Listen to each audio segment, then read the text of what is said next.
Hi, this is John Solari, back to the Method Actor Speaks Part 2. Now, we have Sharon Benson with us, who's really going to talk about her love of what she does. And what got me interested in her when I saw her photos and her and David Carradine singing, and really it looked like you two really enjoyed each other. So I want to know, you guys, well, you tell the story of how you met. Well, the story of how we met, I'll just say that because I'm kind of a spiritual person, you know, and I believe that things happen the way they're supposed to happen. Mm-hmm. And my brother, who was 12 years older than me, took his life in 2000, 2 days before Thanksgiving. And it was very painful. And, you know, it's just a big shift in my life happened at that time. And owning the Coffee Junction from 90 and then 2000, that was like 10 years, well, 9 years actually, because it was the end of 1990. But after my brother passed away, the beginning of 2001, David Carradine started to hang out at the Coffee Junction. And it was funny because I wasn't there when our employees first spotted him. He was not in a happy place. He was in between wives. It was a time when he seemed just sad and down, and he would come with his dog Thunder and hang out, and he would meet people there and smoke his English ovals, and it was very exciting because I heard that David was coming around. And as a kid, I mean really watching Kung Fu, you know, just I always loved that man, and he was part of that spiritual part about me. You know, I just felt connected. I believed that he was that guy, and really he was that guy, you know. The day that I met him, he had come in with his road manager, and they were going to be going through photographs for an autograph show that David was going to do. And I came in, and it was a thing where all his pictures were laid out, and there was a picture from Kung Fu, one of the old ones with the old hat and, you know, what he used to look like. And I went, and I just came up, and I'm just acting relaxed, and I said, hey, I want one of those.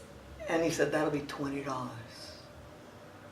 And I said, well, how about I give you one of my CDs in exchange? And he said,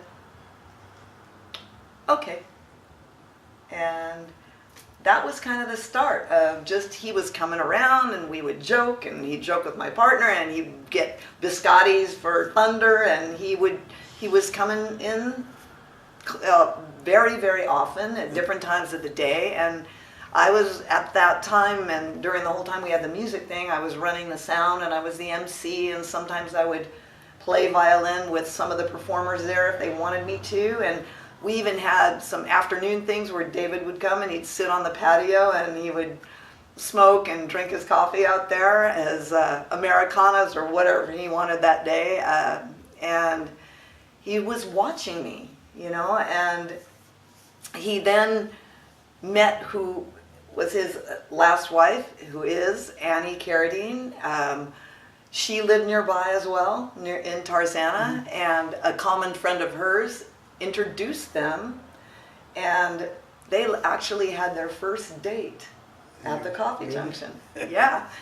And there was a time when I was playing violin, and David had been watching me for quite a while, and Annie loves music so much and wanted David to get back into music because that was his first love. It really was. A lot of people didn't realize it, though they, you know, if they didn't see Bound for Glory and see that he played Woody Guthrie and that he really was a singer, songwriter, guitar player, multi-instrumentalist, incredible piano player. He learned to play piano as a kid in school in the auditorium during lunch period when the lights were out, so he learned playing piano on the black keys.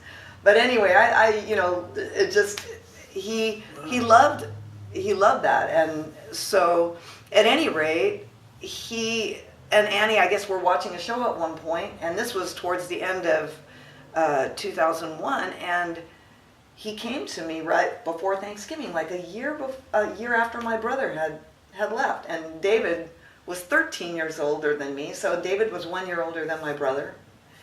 And he asked me, he said, Annie booked me a concert. I got to put a band together. Will you be my violin player?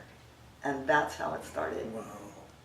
And I dropped to my knees pretty much. I would imagine.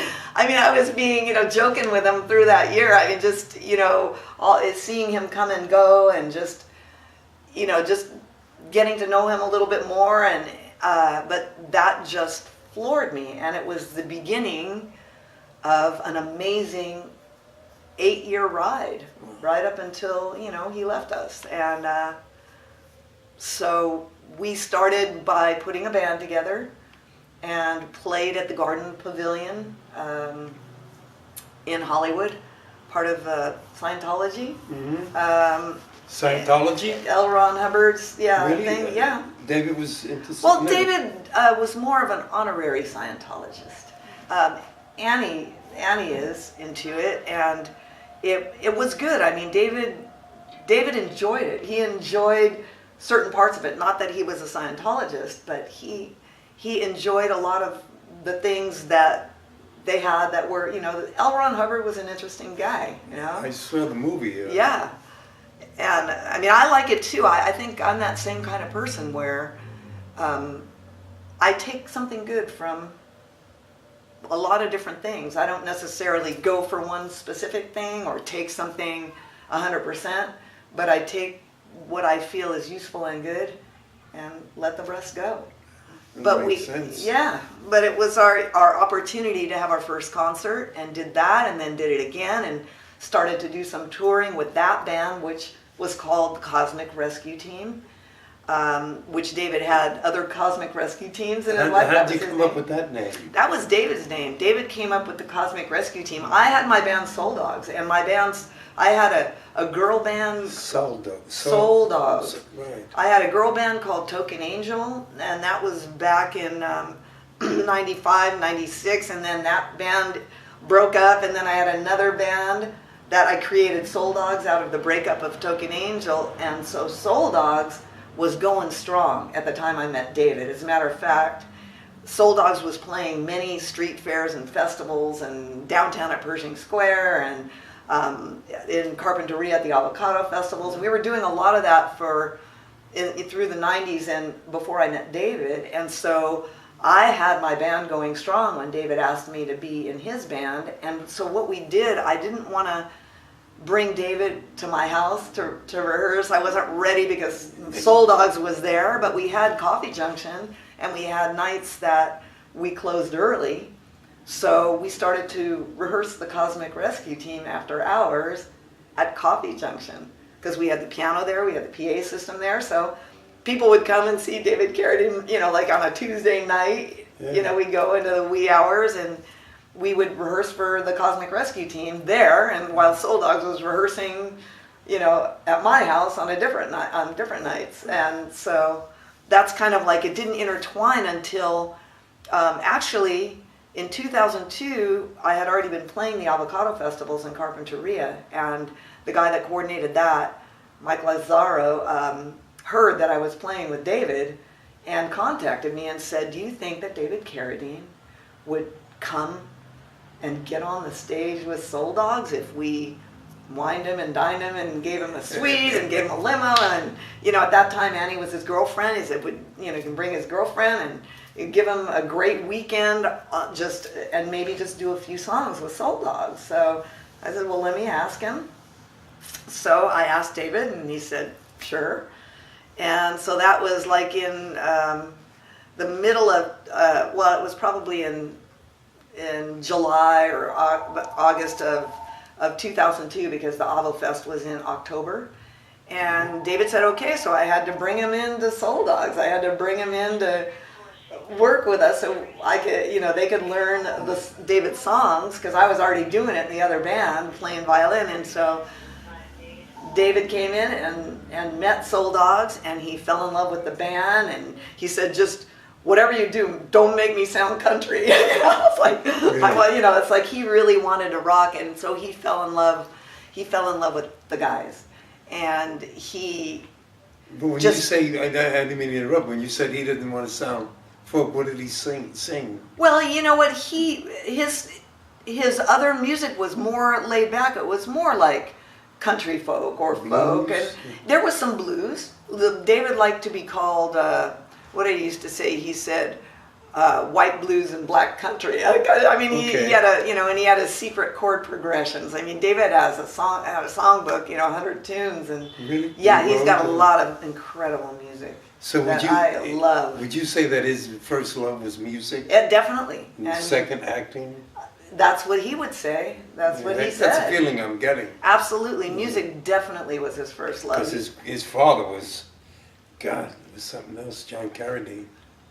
I mean, his songs were like almost like a diary, because the songs, like this was in Laurel Canyon, where his artichoke song was written in an artichoke field while he was on the set of Bound for Glory, or it would just be different things in his life that came up that a song would come out of, or he'd be partying in Laurel Canyon and write a song called 5 a.m., and it's 5 a.m. in the morning, with no one to talk to, no one to walk with. Everybody's passed out. Yeah, everybody passed out. I mean, it's great. And some of his songs, like American Real, which is a theme song for a movie he did, American Real is just amazing. And he plays a guy that's really the perfect character, because it's David, and his music was in there. So at any rate, when David agreed to do the Avocado Festival, back to that, and we brought him, we rehearsed the band. He loved Soul Dogs, and the other Cosmic Rescue Team kind of wasn't going along much at that time, and we took this. He just on the stage in Carpinteria that day at the Avocado Festival, when he was on the stage, he goes, "Well, I guess this is my band." Really? Yeah. And that was it. It became David Carradine and Soul Dogs instead of David Carradine and the Cosmic Rescue Team, and that was the beginning of the switch into Soul Dogs. Do you have CDs and stuff like that? We have some stuff, but nothing that got finished. So many things did not get Really? finished. There is a Big Mac truck that we did in our studio that was live, and that song has been around. It's been on the radio. It went with us when we played in the Virgin Islands, and we did the Midwest Entertainment Industry Convention in Kentucky and Dragon Con in Atlanta, and we did some absolutely wonderful, wonderful gigs. And we have unfinished things. I mean, right before David left us, we had a 5-song CD that it was ready to go and didn't get released. Nothing ever got released musically, because there were, even in the beginning, when we were still with the Cosmic Rescue Team, that was when David was going into pre-production. We did a thing before the Avocado Festival. He went into pre-production for Kill Bill.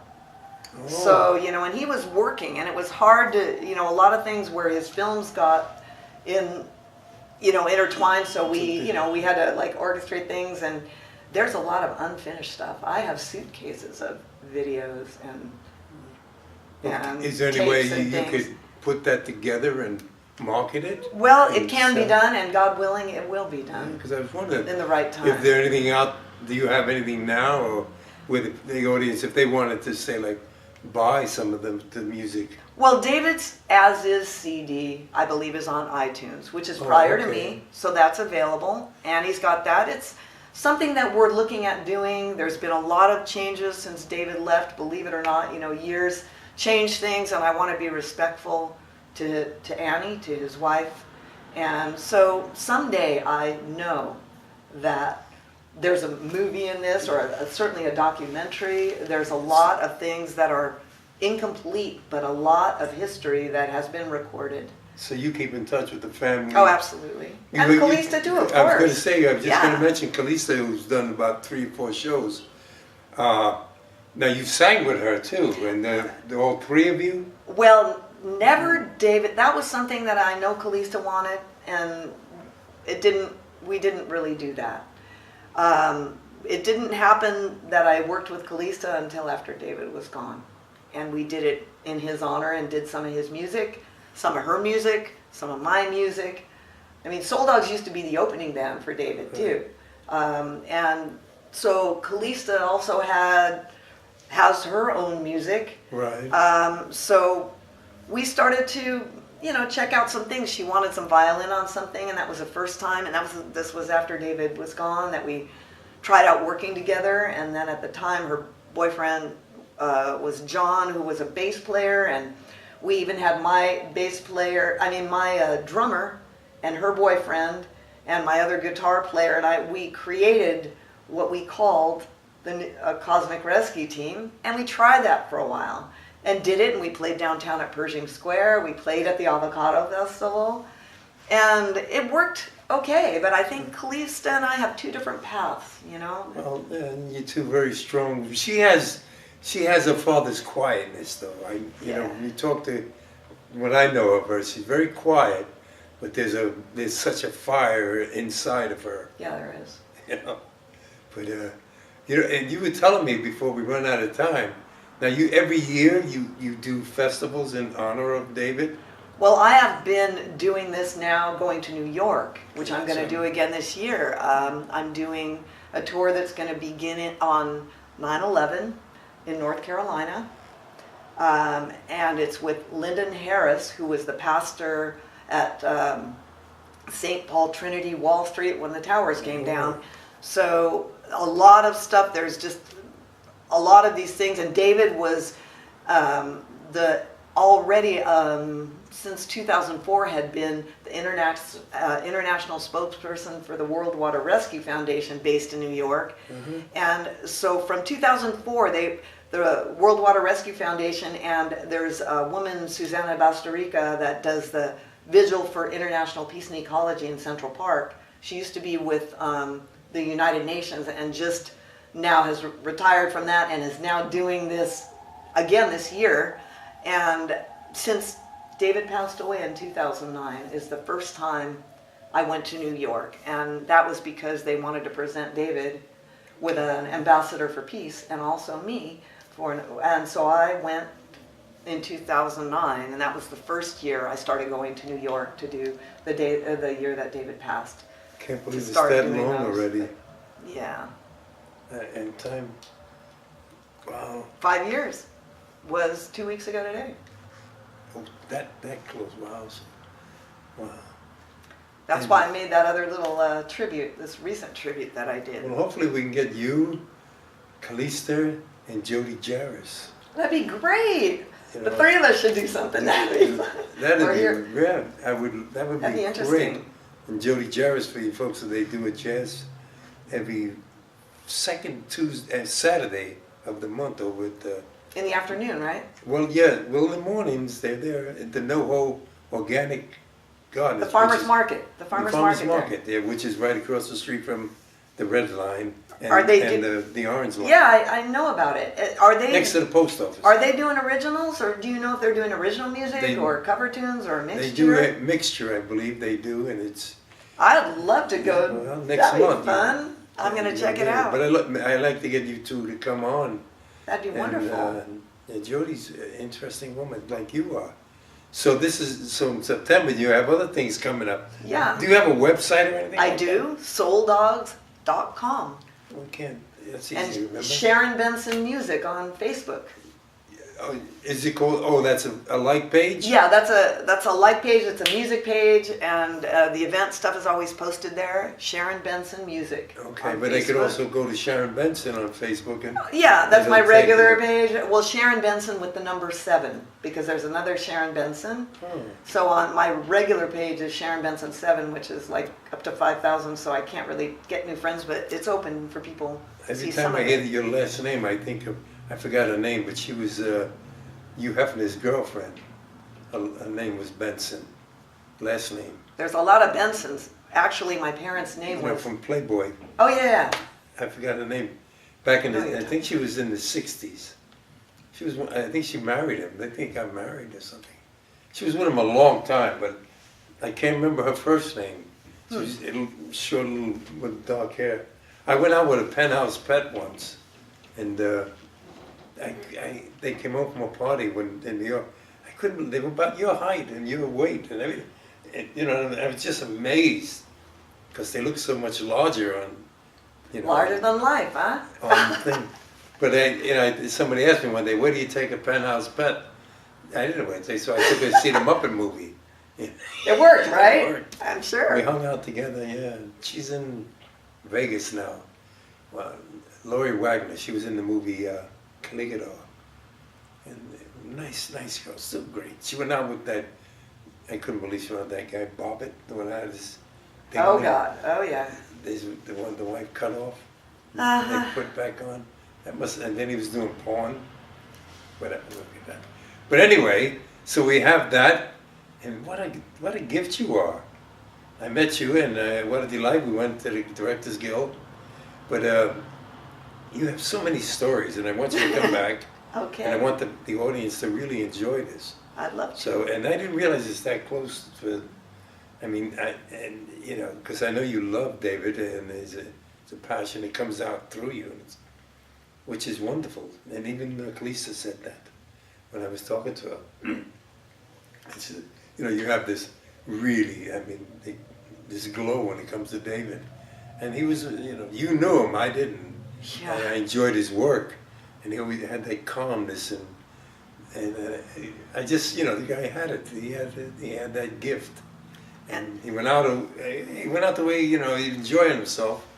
Well, Hopefully. all I know is I feel blessed to have had that time with him. Yeah. And the first year that we went to play at Les Paul's Iridium in New York was 2006, and we got invited to go up and play up near Woodstock, and so when he passed away in 2009, I still have the voicemail from him to book our hotel room and rent the car, and we'll get lost like we always did, and it's just, it means so much to me. But we used to, the first time we did it in 2006, it was such a high for the two of us to have that experience together and be with people from the band, from Dylan's band members, and to have Levon Helm and Garth Hudson and David Letterman's people, all these wonderful people at this party, and we were just both flying on a cloud. It was the 4th of July, 2006, and on our way home in the car, I looked at him and I said, I feel like I got my brother back, and he said, I feel like I got the sister I never had, and Mm-hmm. it was that. It was big. It was just, there was something that we knew each other. He couldn't get rid of me. Though I was his muse, no matter what he did, I would never, he couldn't get rid of me. I wouldn't let him. Excuse me. All because of a coffee house. All because of a coffee house named Coffee Junction in It's Tarzana. I just gave up drinking coffee. Yeah, that's all right, baby. We had great tea, too. Okay. Great smoothies and all kinds of fruit things and everything. Tea. Even that. But I loved coffee. I love coffee. I But love was thinking, coffee. all because you like coffee. And him, too. Where it takes you. It's amazing in our life, the things we do, there are meanings. Yeah. And there are consequences. Yeah. And God, that's really, what a wonderful story. Sharon Benson, folks. I am so grateful that you came on. I'm And delighted. I'm grateful that I Thank met you. you. And And now we'll see if ditto. you can help me with my phone.